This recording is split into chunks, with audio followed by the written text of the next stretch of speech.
Hello everyone, welcome to Knowledge Hub TYQ solution series. Last video में हमने CGPSC pre का 2022 का first से 25 25 क्वेश्चन देखे थे। आज हम लोग 26 से 50 क्वेश्चन देखेंगे। चलो स्टार्ट करते हैं। पहला क्वेश्चन है, भारत और बांग्लादेश के बीच भूभाग क्षेत्रों के आदान प्रदान के लिए 100वां संविधान संशोधन अधिनियम 2015 में लाया गया। इसके संदर्भ में निम्न में से कौन सा सही नहीं है? ठीक है, ये इम्पोर्टेंट संविधान संशोधन बहुत इम्पोर्टेंट हो जाता है। 99 पूछ चुका है, 101 पूछ चुका है, 102, 103 बहुत इम्पोर्टेंट है। ठीक है, मैं बताऊंगा क्या क्या है ये। सबसे पहले इसको क्वेश्चन सॉल्व करते हैं। इसके अंतर्गत भारत ने 51 अंतर क्षेत्रों को बांग्लादेश को हस्तांतरित किया, जबकि बांग्लादेश ने 101 अंतर क्षेत्रों को भारत में स्थानांतरित किया गया। पहला हो गया। दूसरा, इसके अंतर्गत 6.1 किलोमीटर असीमांकित सीमाई क्षेत्र का सीमांकन किया गया। इसके तहत 4 राज्यों के भूभाग में बदलाव आए। उपयुक्त में से कोई नहीं। अगर आपको ज्ञान की अभाव हो रहा है तो आप यहाँ पे अपना पुराने नॉलेज का यूज कर सकते हो। चलो डी को हम छोड़ते हैं। 4 राज्यों के क्षेत्रों में बदलाव आए। क्या बांग्लादेश भारत के 4 राज्यों को छूता है क्या? आपके नॉलेज के लिए, भारत और बांग्लादेश का जो सीमा है सबसे लंबा है, उसके बाद चाइना आता है। ये क्वेश्चन भी आ चुका है। सबसे ज्यादा जो सीमा है हम लोग का किसके साथ है? बांग्लादेश के साथ है। और कौन कौन से राज्य आते हैं जो सीमा के साथ जुड़े हुए हैं? पश्चिम बंगाल, उसके बाद मिजोरम हो गया, आपका त्रिपुरा और मेघालय। ठीक है, तो 4 राज्य हैं यहाँ पे। चारों राज्यों में बदलाव हुए होंगे, यानी कि ये सही होगा। ठीक है, क्या सही नहीं है? दूसरा, इसके अंतर्गत 6.1 किलोमीटर असीमांकित सीमाई क्षेत्र का सीमांकन किया गया है। हो सकता है। अब इधर देखते हैं। भारत ने 51 अंतर क्षेत्र को बांग्लादेश में हस्तांतरित किया, जबकि बांग्लादेश ने 101। अब भारत बड़ा राज्य है, बड़े भाई की तरह है, छोटे भाई है बांग्लादेश। तो जनरली कैसे होता है, बड़ा छोटे छोटे ज्यादा टापू को दे दिया होगा। ठीक है, और छोटे छोटे बड़े को दे दिया होगा। मैंने ऐसे याद किया था। तो ये गलत है, क्योंकि भारत ने 111 क्षेत्र को ट्रांसफर किया था, जबकि बांग्लादेश ने 51। तो ये गलत हो जाता है, बाकी ये सही हो जाएगा। तो आंसर हो जाएगा आपका ए। आंसर आपका क्या हो जाएगा? आंसर हो जाएगा ए। अब एनजीएसी था 99, जो कॉन्स्टिट्यूशनल अमेंडमेंट है, संविधान संशोधन। एनजीएसी, नेशनल जुडिशियल अपॉइंटमेंट कमीशन। 101 क्या है आपका? जीएसटी। ठीक है, जीएसटी। और 102 क्या है? National commission for backward class. जैसे नेशनल कमीशन फॉर एससी है, एसटी है, वैसे national commission for backward class था। 103 क्या है? EWS. EWS economic weaker section के लिए जो 10% का आरक्षण है। तो ये आपको पता रहना चाहिए, बहुत ही ज्यादा इंपॉर्टेंट है ये 4। ये क्वेश्चन फिर से आ सकता है आपको, क्योंकि ये ईडब्ल्यूएस भी बहुत ज्यादा न्यूज में था अभी अभी। नेक्स्ट क्वेश्चन, राज्य पुनर्गठन अधिनियम 1956 में 1953 में बने जिस पुनर्गठन आयोग की सिफारिशों को स्वीकार किया गया, निम्न में से कौन सा शामिल नहीं है? तो एक पुनर्गठन आयोग बनाए गए थे। अब क्या हो गया था कि 1950 के बाद क्या हुआ, अलग अलग राज्य अपना अलग अलग क्षेत्र में अलग अलग राज्य का डिमांड स्टार्ट हो गया था। वो भी किसके आधार पे? भाषा के आधार पे, क्योंकि भाषा आपका सबसे महत्वपूर्ण कड़ी रहता है किसी भी दो व्यक्ति को जोड़ने के लिए। अगर सेम भाषा के लोग मिल जाते हैं उसके बाद तो बाकी सब उनका आइडेंटिटी भूल जाते हैं।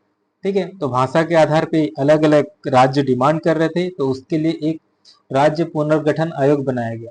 तो उसमें कौन कौन से सदस्य थे और इसमें से कौन से नहीं था? वैसे तो आपको एक चीज पता होगा, ये कमेटी का नाम ही क्या था? फजल अली कमेटी, तो ये तो होंगे ही। दूसरा, साथ में कौन थे? H.N. कुजरू, ये भी थे उनके साथ, और K.M. पडिक्कर, ये भी थे।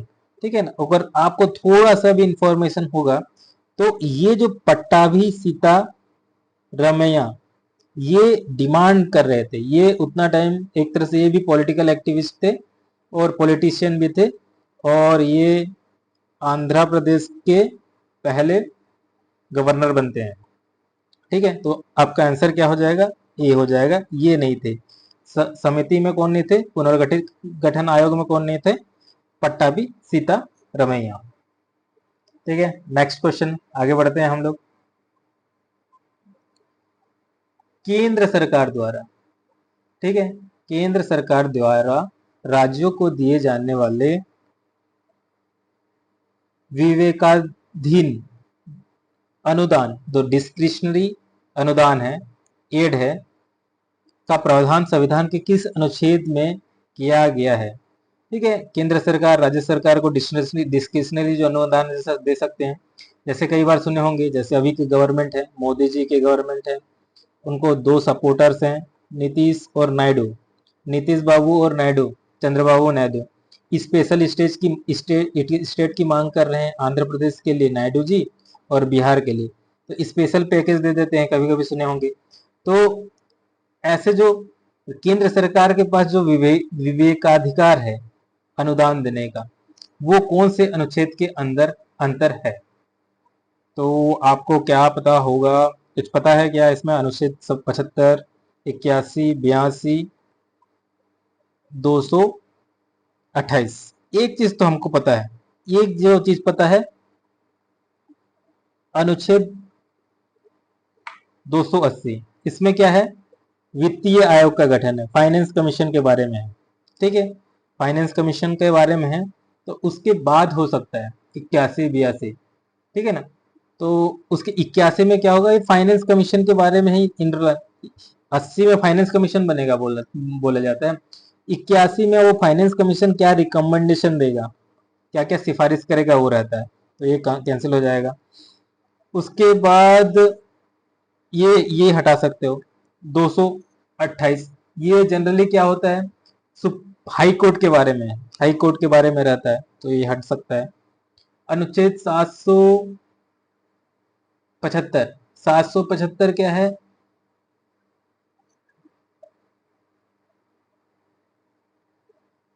तो अनुच्छेद, हाँ, अनुच्छेद 282, ये है आपका सही आंसर है, और इसी में ही केंद्र सरकार राज्य सरकार को अनुदान देता है, विवेकाधीन। ठीक है, और आपका जो है एक यहाँ पे और एक है, यहाँ पे इससे थोड़ा सा आगे जाओगे तो आपके याद करिए 300 ए, अनुच्छेद 300 ए आपको याद रहना चाहिए। ये क्या है?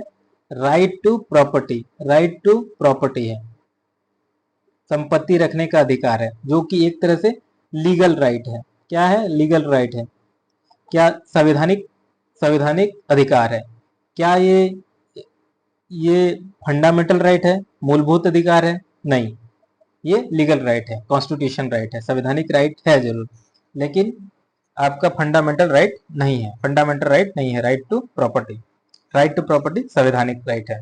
तो नेक्स्ट क्वेश्चन जाते हैं। राष्ट्रपति के चुनाव प्रक्रिया के संबंध में क्या सही नहीं है, क्या सही नहीं है, ये देखते हैं। राष्ट्रपति के चुनाव प्रक्रिया का प्रावधान अनुच्छेद के 55 में निहित है। ठीक है, किसी उम्मीदवार का नामांकन दाखिल करने के लिए 50 प्रस्तावकों और 50 समर्थकों का हस्ताक्षरित सूची जमा करनी पड़ती है। ठीक है, विधायकों के वोट का मूल्य अलग अलग राज्यों की जनसंख्या के आधार पर किया जाता है, जो कि 1971 की जनगणना के आंकड़े पर आधारित है। इनमें से कोई नहीं। तो एक चीज तो आपको पता होगा, 50 प्रस्तावक रहते हैं और 50 समर्थक रहते हैं। ये किसी के उम्मीदवार का नामांकन देते हैं, ये आपको पता होगा। ठीक है, ये सही है। मतलब दूसरा दूसरा है ये आपके,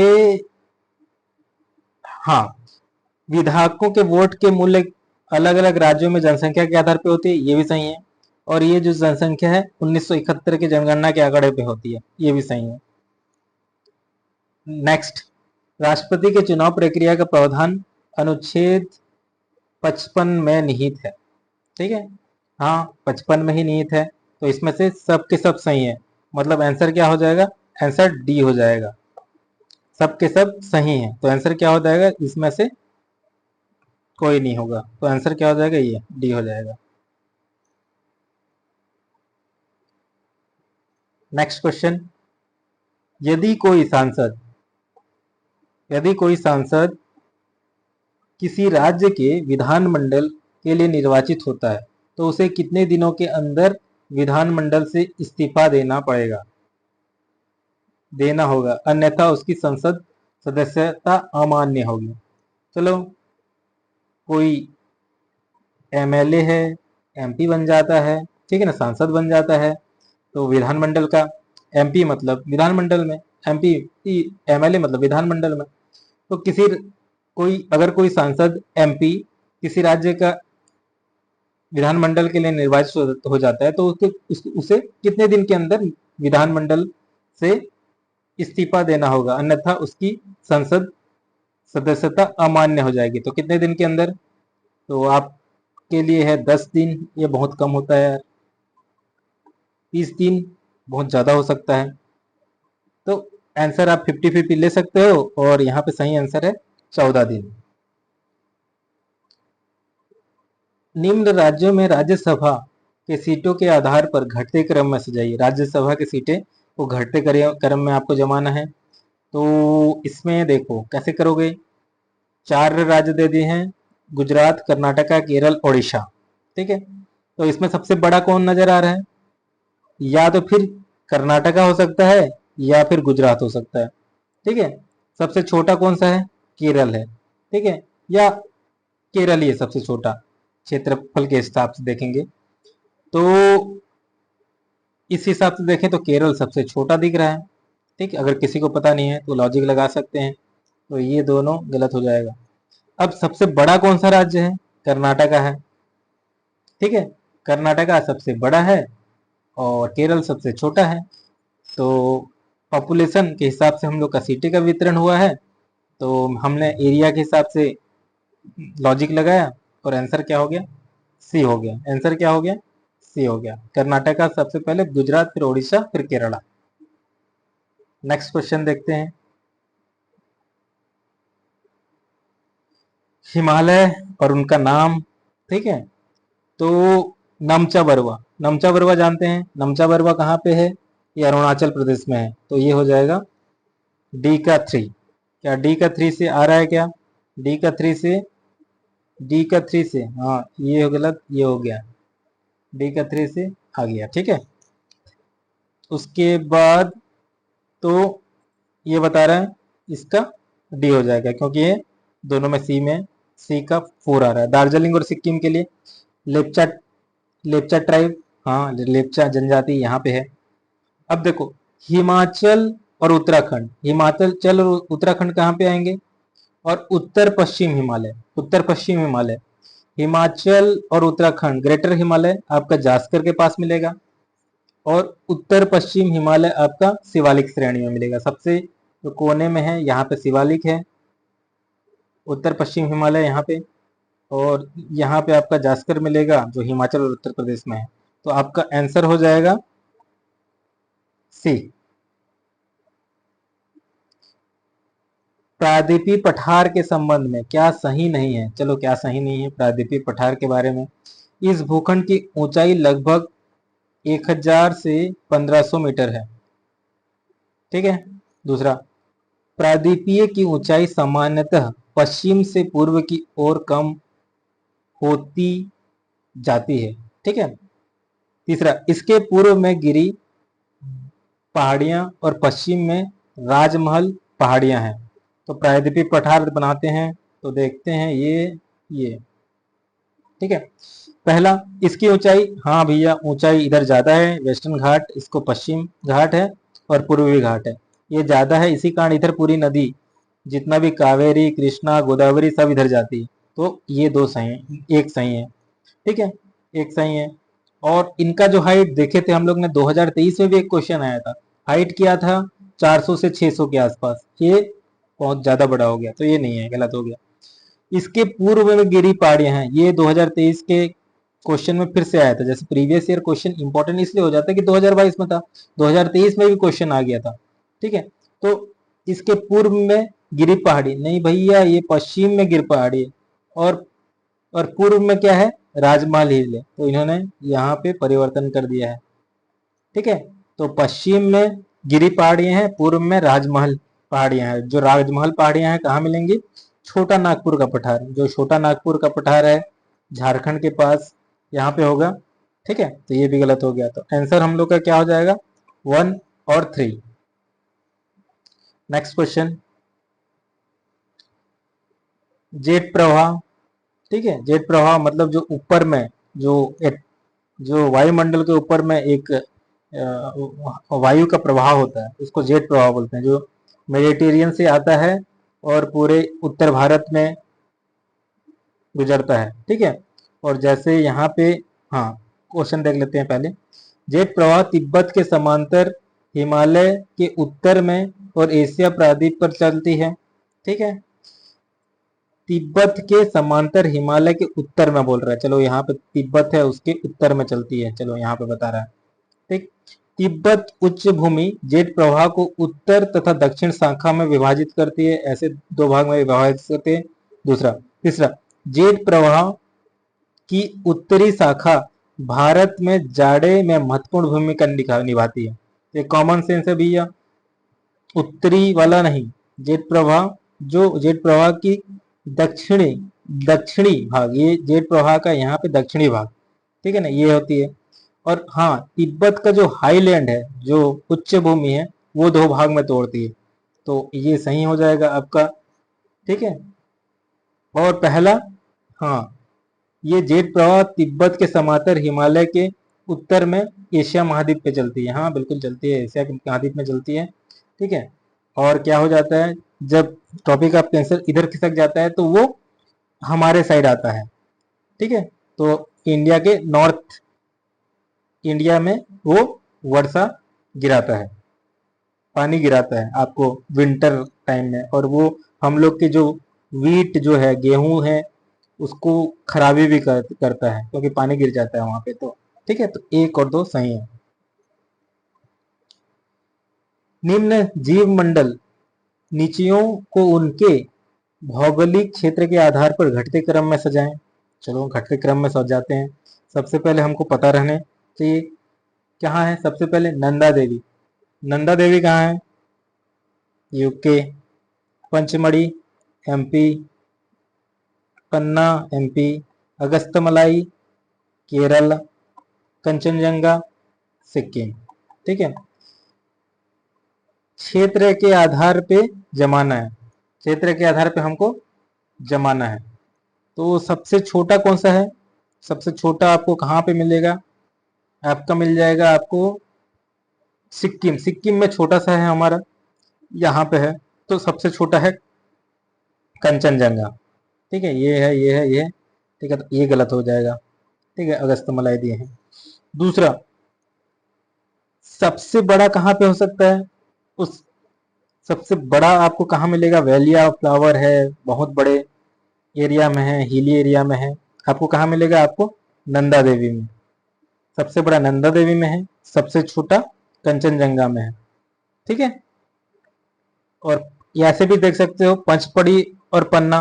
पंचमढ़ी बड़ा है, हमको नॉर्मल पता है पंचमढ़ी बड़ा है एज कम्पेयर टू पन्ना, तो पंचमढ़ी और पन्ना। ठीक है, इसके आधार पे भी देखेंगे तो ये सही है, पचमढ़ी बढ़ पन्ना। तो आंसर हो जाएगा आपका डी।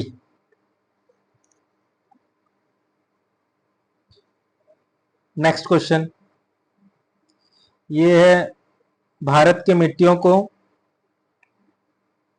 जो ICAR है वर्गीकरण कैसे किए हैं, ये डायरेक्ट क्वेश्चन है। और ये है एंटीसोल्स, एल्फीसोल्स, एरेडिसोल्स, एल्टीसोल्स। डायरेक्ट क्वेश्चन है, जिनको आता है वो डायरेक्ट कर सकते हैं, जिनको नहीं आता है वो इस क्वेश्चन को, ऐसे क्वेश्चन को छोड़ दिया करिए।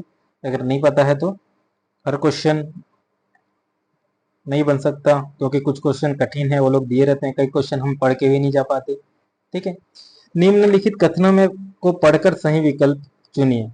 समुद्र से दूरी बढ़ने पर उष्णकटिबंधीय चक्रवात का बल कम हो जाता है, पहला चीज। दूसरा, उष्णकटिबंधीय चक्रवात की ऊर्जा समुद्र सतह से प्राप्त जलवाष्प के संघनन क्रिया में छोड़ी गई गुप्त उष्मा से मिलती है, जो कि समुद्र सतह से दूर जाने पर कम हो जाता है।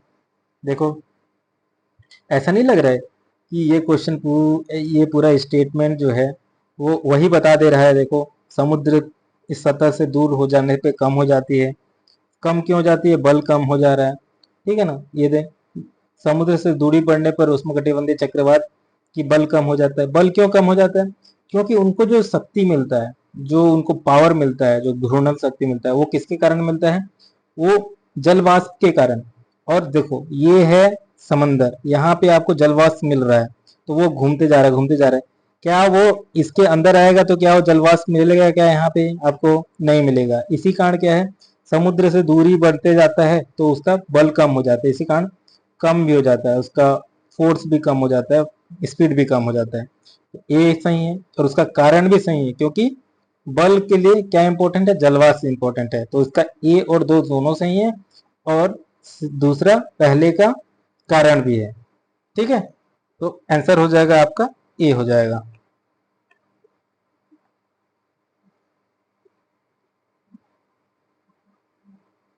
नेक्स्ट क्वेश्चन, कॉलम ए में दिए गए फसलों को कॉलम 2 में दिए गए राज्यों के साथ मेल करें जहां उनकी पैदावार सबसे ज्यादा होती है। सबसे ज्यादा होती है उसके हिसाब से मेल करना है। सबसे पहले बताओ, एक कौन से टाइप का फसल है? रबी फसल है कि खरीफ? रागी, बाजरा, ज्वार, उड़द। ठीक है, तो ये कौन सा है? खरीफ फसल है। ठीक है, लेकिन रागी ना खरीफ भी है और राबी भी है।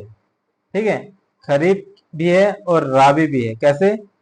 जो नॉर्थ इंडिया में इसको खरीफ फसल, और साउथ इंडिया में इसको रबी फसल के रबी जो रबी फसल के रूप में यूज करते हैं। क्यों? क्यों साउथ इंडिया में कैसे रबी फसल के रूप में यूज करते हैं? क्योंकि हमको पता है, जब इंडिया में क्या होता है, जो विंटर के टाइम में, ठीक है ना, शीत मौसम के टाइम में जब मानसून रिटर्न होता है तो यहाँ पे आपको जलवाष्प मिलता है, तो आपका जो तमिलनाडु की ये एरिया है वहाँ पे वर्षा होती है, तो रागी वहाँ पे भी आ जाता है, वहाँ पे बोआ जाता है। तो ये रबी फसल भी है। ठीक है, रागी। अब बताओ, रागी, बाजरा, ज्वार, उड़द सबसे ज्यादा कहाँ कहाँ पे मिलता है? आपको बाजरा कहाँ पे मिलता है? बाजरा, अगर आपको पता होगा बाजरा कहाँ मिलता है, बाजरा आपको सबसे ज्यादा होता है राजस्थान में। बाजरा की रोटी आप मालवा के आसपास जाएंगे, ठीक है ना, तो बाजरा राजस्थान में पूरा बाजरा की रोटी चलती है। ठीक है ना, उसके साथ घी के साथ। ये खाद्य पता, अगर आपको लाइफ स्टाइल पता है तो आप राजस्थान जा लिख कर सकते हैं। उसके बाद रागी, रागी जनरली कर्नाटका में, रागी के लिए कम पानी चाहिए और उसमें भी हो जाता है। और कर्नाटका के जो नीचे वाला पोर्शन है उसमें कम पानी रहता है, तो रागी। और ऐसे भी जितना भी जो मिलेट्स हैं वो कम पानी में भी हो जाता है। उड़द, उड़द आपको क्या मिलेगा? मध्य प्रदेश में। ज्वार कहाँ मिलेगा? आपको महाराष्ट्र में। तो इसलिए कौन सा है आंसर? हो गया आंसर बी सही है। निम्न में लिखित में से कौन सा कथन सही नहीं है? सही नहीं है देखना है। भारत पवन ऊर्जा स्थापित क्षमता के आधार पर विश्व पे चौथे नंबर पे है, ठीक है ना, पवन ऊर्जा में चौथे नंबर पे है। दूसरा, भारत कुल पवन ऊर्जा स्थापित क्षमता लगभग 400 गीगावाट है, ठीक है। आगे बढ़ते हैं। भारतीय राज्यों में सबसे ज्यादा पवन ऊर्जा की क्षमता गुजरात में है, ठीक है। Renewable energy Gujarat, Adani green energy, Ambani, ठीक है ना। तो ये तो आप गैस कर सकते हैं, गुजरात में है, ठीक। चौथे नंबर पे है, ठीक है। हाँ, पवन ऊर्जा क्यों चौथे नंबर में हो सकता है क्या? हाँ, बिल्कुल हो सकता है। भारत का आपका कोस्टल एरिया देखो, ठीक है ना, 7,500 किलोमीटर है आपका, और हर जगह पे पवन ऊर्जा लगा सकते हैं हम लोग, और कोस्टल एरिया में लगा के रखे हैं हम लोग, तो इसी कारण ये चौथा नंबर पे है हम लोग, ठीक है ना। अराउंड हम लोग का जो कैपेसिटी है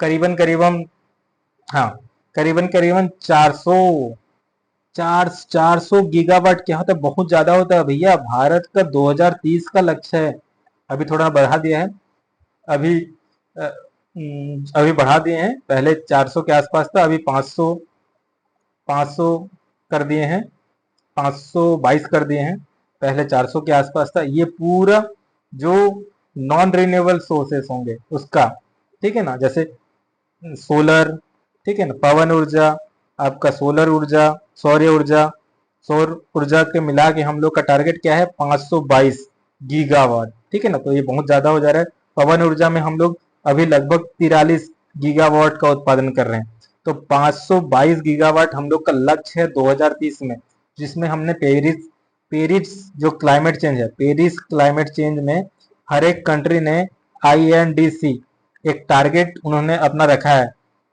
जो वॉलेंटरी जो अपना टारगेट है वो पूरा करेंगे। तो उसमें भारत ने बोला है कि 30% उनका जो रिन्यूएबल एनर्जी सोर्सेस से आएगा पूरा ऊर्जा। तो हम लोग ने कितना लक्ष्य रखा है, 522 गीगावाट। एक क्वेश्चन आ सकता है, इसलिए बता रहा हूं। और उसमें से 122 गीगावाट वो किससे, पवन ऊर्जा से रहेगा, और लगभग 400 गीगावाट ये किससे, सौर ऊर्जा से रहेगा। तो ये आपको पता रहना चाहिए। और इस क्वेश्चन का जो आंसर है वो है,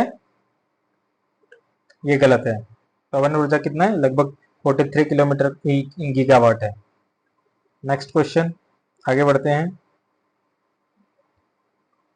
क्वाड समूह के संबंध में क्या सही है? ये तो करंट अफेयर का क्वेश्चन है उतने वक्त का, ठीक है। लेकिन अब क्वाड बहुत इंपॉर्टेंट है। क्यों इंपॉर्टेंट है क्वाड?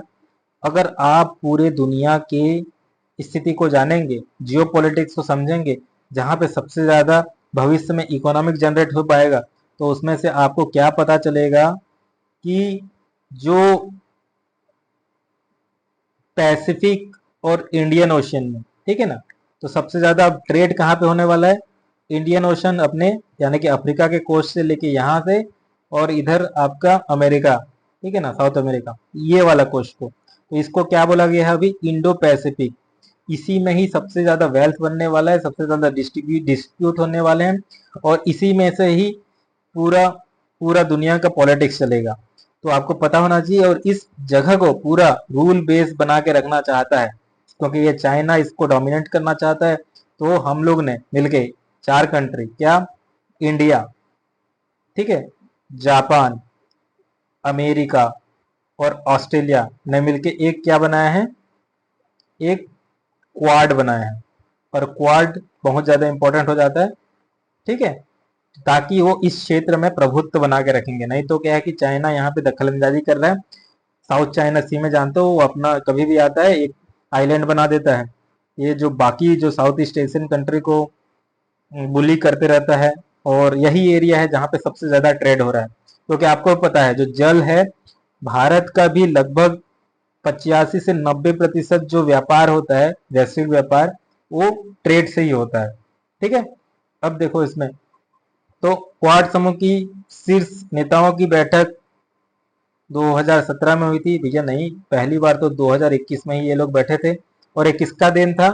क्वाड के आइडिया कौन पिच किया था? जापान के एक प्राइम मिनिस्टर से, इंडिया का one of the biggest friend, Shinzo Abe, ठीक है। इनका नाम आप जानते होगे, अगर नहीं जानते तो बहुत इंपॉर्टेंट, भारत के लिए बहुत अच्छे दोस्त थे, और इन्हीं के टाइम में ही हम लोग ने बुलेट ट्रेन, और भारत को बहुत ज़्यादा फॉरेक्स, और जानते हो जापान दुनिया का तीसरा लार्जेस्ट इकोनॉमी है, ठीक है, तो हम लोग के ऊपर बहुत ज़्यादा इन्वेस्टमेंट किए थे। और एबी का इकोनॉमिक्स भी है, और उसके बारे में भी आप जान सकते हो, ज़्यादा इंटरेस्ट है तो जाओ पढ़ सकते हो वहाँ पे, ठीक है। तो और दूसरा क्या है कि बैठक क्या है, 24 अप्रैल नहीं भैया, मई को हुआ था, इतना छोटा छोटा गेम खेल रहे हैं, तो करंट अफेयर बहुत ज़्यादा इंपॉर्टेंट होता है। बैठक में हिंद महासागर जागरूकता की पहल की घोषणा की थी। हाँ भैया, घोषणा तो किए हैं, ठीक है, घोषणा किए हैं, तो पहला और दूसरा गलत है, तो केवल 3 सही हो जाएगा। नेक्स्ट, एक फिर करंट अफेयर का क्वेश्चन है, चेन्नई में आयोजित चेस ओलंपियाड, ठीक है, गेम्स के क्वेश्चन पूछते रहता है। इस साल 2024 में डेफिनेटली क्वेश्चन आएगा किससे, पेरिस ओलंपिक से आएगा, पेरिस ओलंपिक से आएगा, डेफिनेटली क्वेश्चन आएगा। नेक्स्ट ईयर ओलंपिक कहाँ होने वाला है, नेक्स्ट नेक्स्ट टाइम, ठीक है, 2028 में कहाँ होने वाला है, ये आपको पता रहना चाहिए। ये होने वाला है यूएसए, अमेरिका में होने वाला है, लॉस एंजलिस। अब देखो, करंट अफेयर का क्वेश्चन था, ओपन वर्ग में 188 टीम आई थी, ठीक है, और महिला वर्ग में 162 टीम, ठीक है। भारत की कुल 6 टीम में हिस्सा लिया था, और भारत ने कांस्य पदक जीता था। बिल्कुल एक, अगर आपकी मेमोरी में है तो हमने कांस्य पदक जीता था, 6 टीमें थी और इतने आए हुए थे, ठीक है। तो आपका जो सही हो जाता है तीनों, ए बी सी। अभी आप ओलंपिक को अच्छा से पढ़ लीजिएगा, मैं भी ओलंपिक के ऊपर एक वीडियो बना लूंगा अगर आप बोलेंगे तो, ठीक है ना, कमेंट में लिखिएगा अगर आपको ओलंपिक के बारे में एक डेडिकेटेड वीडियो चाहिए तो। नेक्स्ट, फीफा का वर्ल्ड कप हुआ था 2022 में, वो भी वुमेन्स का अंडर 17, कहाँ पे फाइनल खेला गया था, तो स्टेडियम बहुत ज़्यादा था, ये भुवनेश्वर स्टेडियम में हुआ था बहुत ज़्यादा, ये मडगांव में हुआ था, नई मुंबई में हुआ था, लेकिन जो फाइनल का मैच खेला गया था कहाँ पे, 2011 का वर्ल्ड कप कहाँ पे हुआ था, ठीक है, कहाँ पे हुआ था, कहाँ पे हुआ था, वानखेड़े स्टेडियम, ठीक है, वो कहाँ पे है, मुंबई पे। वैसे ही फीफा का फाइनल क्या हुआ था, डी वाई पाटिल स्टेडियम, नई मुंबई में, ठीक है, सही उत्तर है नई मुंबई। नेक्स्ट, अब देखो 2000, ये भी 2022 का, ये भी करंट अफेयर का क्वेश्चन है। कुछ भी पुरस्कार होता है और तो उसके बारे में क्वेश्चन पूछता है। पद्म विभूषण पुरस्कार के संबंध में कुल कितने लोगों को पुरस्कार मिला था, वहाँ 4 लोगों को दिया है, 2 लोगों को मरणोपरांत मिला था। प्रभा अत्रे को यह पुरस्कार दिया गया था, हाँ प्रभा अत्रे को तो याद आ रहा है, दिया था, ठीक है, प्रभा अत्रे को मिला था। उसके बाद 4 लोगों को पुरस्कार दिया गया था, हाँ बिल्कुल दिया गया था। उसमें से 2 लोगों को मरणोपात नहीं भैया, 2 लोग को नहीं मिला था, ज्यादा लोग को मिले थे, ठीक है, 1 लोग को मिला था शायद, तो ये 2 गलत हो जाएगा, 1 और 3 सही हो जाएगा, ठीक है।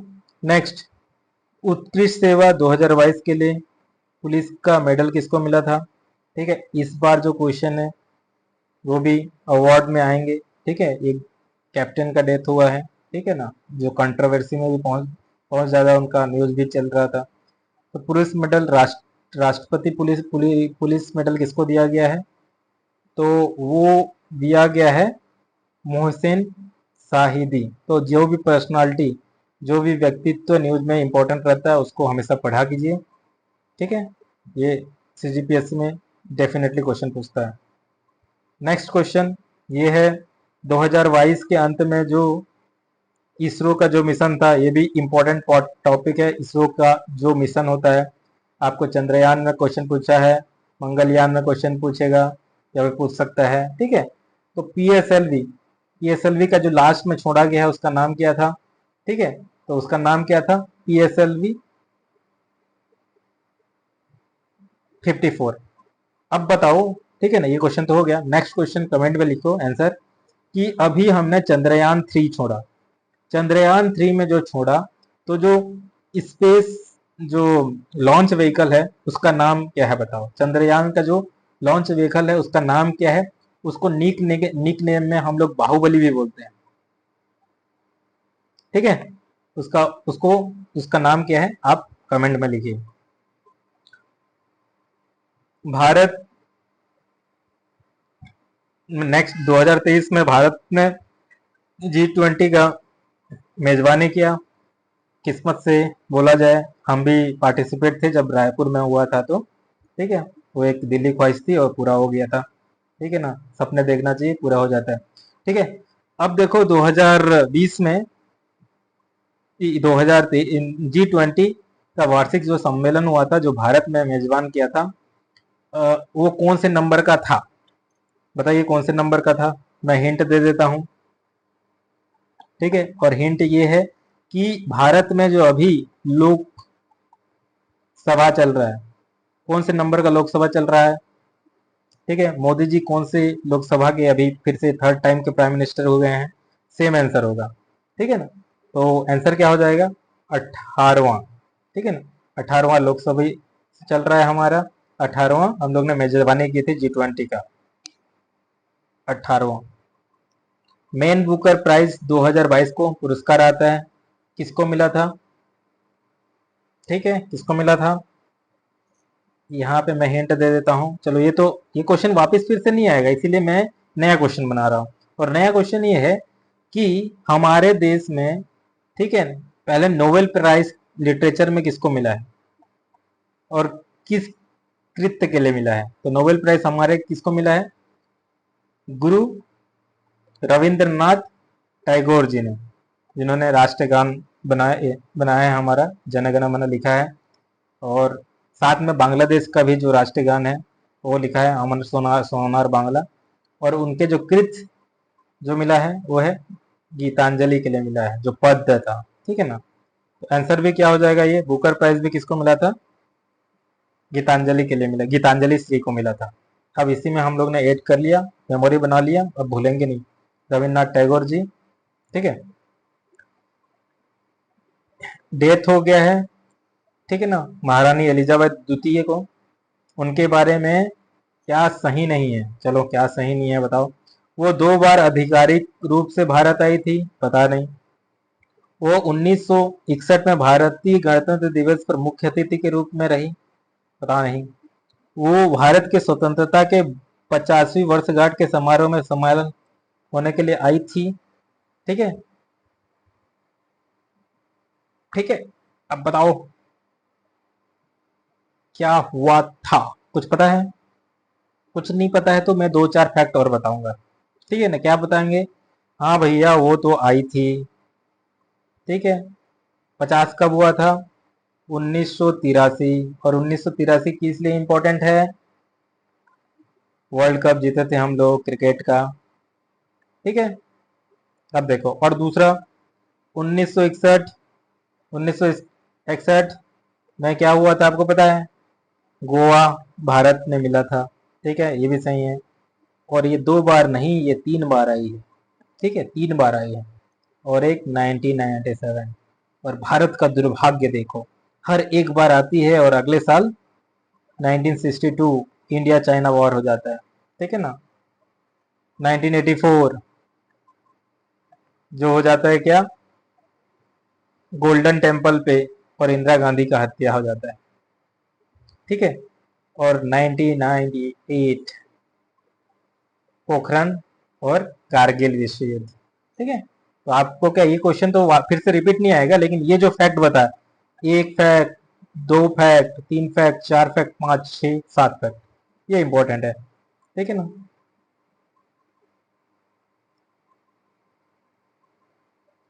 नेक्स्ट, गलत मिलान को चुनिए। चलो, सरकार, ये सरकार जानते हो मोदी जी, उनको नामकरण करने में बड़ा मजा आता है, नया नया नाम देते रहते हैं, नया नया योजना लेके आते, योजना तो वही रहता है, नाम चेंज कर देते हैं। ठीक है, तो ये बताओ कि अमृत, अमृत क्या है, Atal mission for rejuvenation and urban transformation. Yes, ये तो सही है। हृदय हेरिटेज सिटी, ये टूरिज्म के लिए heritage city development and augmentation योजना, ये सही है। सेहत सोशल एडवें social endeavour for health care and medicine, ये सही है। तो क्या हो जाएगा आपका, सबके सब सही है, तो ऑप्शन डी आ जाएगा। राइट क्या हो जाएगा, ऑप्शन डी हो जाएगा। ठीक है, अंतिम क्वेश्चन, ये तो एक्सपेक्टेड था 2022 में, ये तो एक्सपेक्टेड था, G20 के ऊपर तो क्वेश्चन आएगा, लेकिन इसमें से सही क्या नहीं है। G20, अब G20 पता है G21 हो गया है, भारत का एक डिप्लोमेटिक विक्ट्री। हमने क्या कर दिया, एक अफ्रीकन यूनियन था उसको पार्टिसिपेट करा दिया G20 में। पूरा एक इतना बड़ा अफ्रीका, कोई देश रिप्रेजेंट नहीं कर रहा G20 में। और G20 क्या है, G20 बहुत ही इंपॉर्टेंट है, क्योंकि 85% आपका क्या 85% जीडीपी, ठीक है ना, पूरा इकोनॉमिक्स तो यहीं पे ही है। ठीक है, तो बहुत ज्यादा इंपॉर्टेंट ऑर्गेनाइजेशन होता है, और अफ्रीका इतना बड़ा कॉन्टिनेंट था ही नहीं। तो हमने मोदी जी के और हमारे फॉरेन पॉलिसी का एक बहुत बड़ा उपलब्धि है, अफ्रीका को इंक्लूड करा के G21 हो गया। और हम मोदी जी ने कहा 21वीं सदी है ना, 21st सेंचुरी में सबका विकास होना चाहिए। ठीक है, अब इसमें क्या है, एक यूरोपियन यूनियन और अन्य 19 देश है। बिल्कुल, एक यूरोपियन यूनियन, अन्य 19 देश, प्लस अभी अफ्रीकन यूनियन है। तो G21 में कितना हो जाएंगे, 19 कंट्रीज प्लस 2 ग्रुप। ठीक, ठीक, उतना टाइम के हिसाब से ये सही है ना। ठीक है ना, अभी के हिसाब से गलत हो जाएगा। G20 का सचिवालय लंदन में है। ठीक है, अरे अध्यक्ष पद के लिए चुनाव हेतु बनने के समूह भारत समूह 2 में से है, जिसमें रूस, दक्षिण अफ्रीका, तुर्की शामिल है। बड़ा कठिन क्वेश्चन लग रहा है, लेकिन एक चीज पता है कि G20 का कोई एक फॉर्मल सचिवालय नहीं है। यहाँ पे एक सेप्रा होता है, जो 3 कंट्री होते हैं, जो होस्ट कर रहा है, जो होस्ट किया है, और जो होस्ट करने वाला है। ये तीनों, ठीक है ना, तीनों कोऑर्डिनेशन करते हैं और उसी के हिसाब से चलता है। कोई उसका क्या नहीं है, सचिवालय नहीं है। तो दूसरा गलत है। दूसरा गलत है, जहां पे दो नहीं है तो उसको हटाओ। पहला सही है, ठीक है, उतना ही उतने टाइम के हिसाब से सही है। ठीक है, तो आपका सही आंसर क्या हो जाएगा,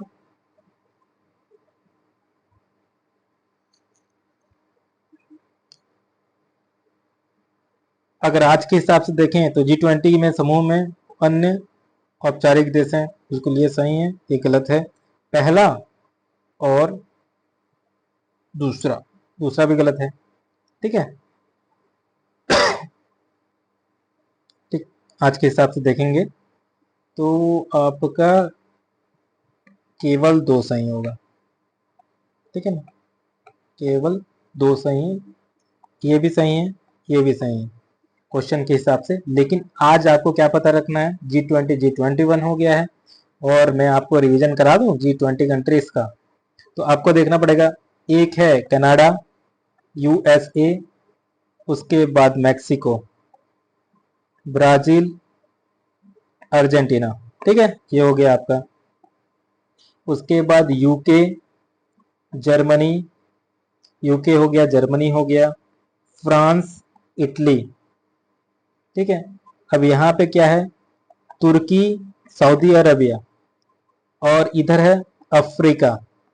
ठीक है, अब इंडिया, यहाँ पे Russia, China, Japan, south Korea, अपना प्यारा भारत, इंडिया, इंडोनेशिया और ऑस्ट्रेलिया।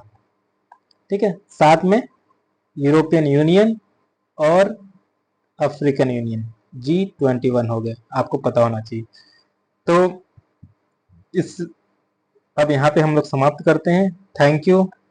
इसको आप लाइक करें, सब्सक्राइब करें हमारे चैनल को, और शेयर करें, क्योंकि शेयर करने से नॉलेज बढ़ता है और हमें बहुत से लोगों तक अच्छे नॉलेज पहुंचाना है। Thank you.